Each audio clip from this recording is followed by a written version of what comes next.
Please don't forget to subscribe. It was a quiet summer evening in Charleston, South Carolina, when everything in my world flipped upside down. The air was thick with the smell of honeysuckle, and the low hum of cicadas set the mood as the sun dipped below the horizon. I had just graduated from college and was staying at my aunt's beach house for a short break before job hunting in the city. My Aunt Miranda was my mother's younger sister, still in her 30s, full of life and effortlessly beautiful. She had always been the fun one in the family, the one who wore silk robes and red lipstick and made you feel like life was meant to be lived in the moment. That week, it was just the two of us. Her husband was away on business, and she had invited me to keep her company. We would spend the afternoons sipping iced tea on the porch, and in the evenings we watched old movies together. But there was something more happening under the surface, something neither of us dared to speak about. It started the night of the thunderstorm. The electricity went out, and we sat in candlelight, the flickering flames casting soft shadows on her face. She poured us both a glass of red wine, and we talked about life, love, regrets. Her eyes held something unspoken as she looked at me, something heavy and forbidden. I felt it too, a tension that twisted in my stomach and made my heart race. "You know," she said, her voice barely above a whisper, "some things in life aren't meant to be understood, only felt." I didn't know what to say. Her words hung between us, electric and raw. She touched my hand. It was simple, just fingers brushing against mine, but it sent a wave of fire through me. That night I lay awake in bed, staring at the ceiling, reliving every second of that moment.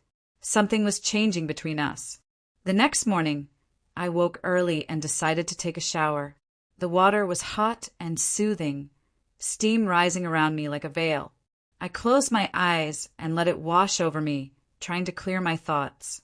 I didn't hear the door open, or the soft footsteps, but then I felt it, a presence. "Sorry," came her voice. I turned quickly, water dripping down my face. There she was, standing in the doorway, wearing nothing but a satin robe that clung to her curves. Her eyes locked with mine, and for a moment neither of us moved. "I thought you were still sleeping," I said, my voice catching in my throat. "I couldn't sleep," she replied, stepping closer. "I kept thinking about last night, about how you looked at me."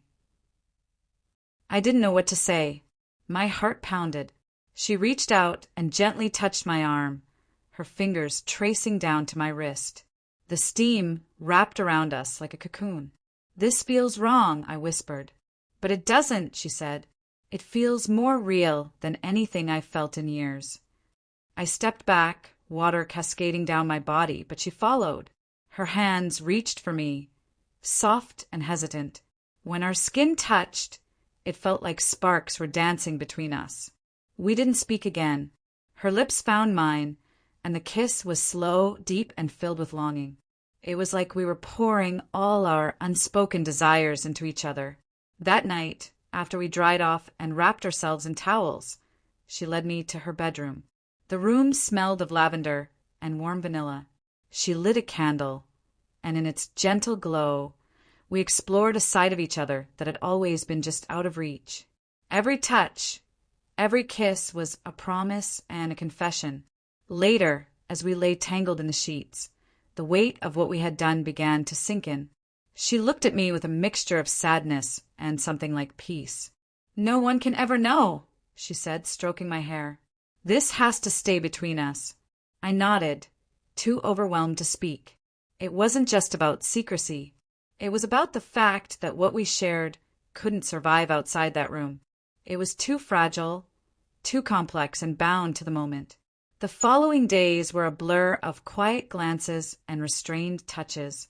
We tried to pretend nothing had happened, but the memory clung to us. She cooked breakfast in the mornings as if she hadn't kissed me breathless in the shower. I helped her arrange flowers like my hands hadn't traced every inch of her skin the night before. Then came the day I had to leave. The air was heavier, and neither of us could find the words to say goodbye properly. She walked me to the car, her hand holding mine for just a second longer than necessary. "Promise me," she said, her voice barely audible over the wind. "You won't tell anyone. Not ever."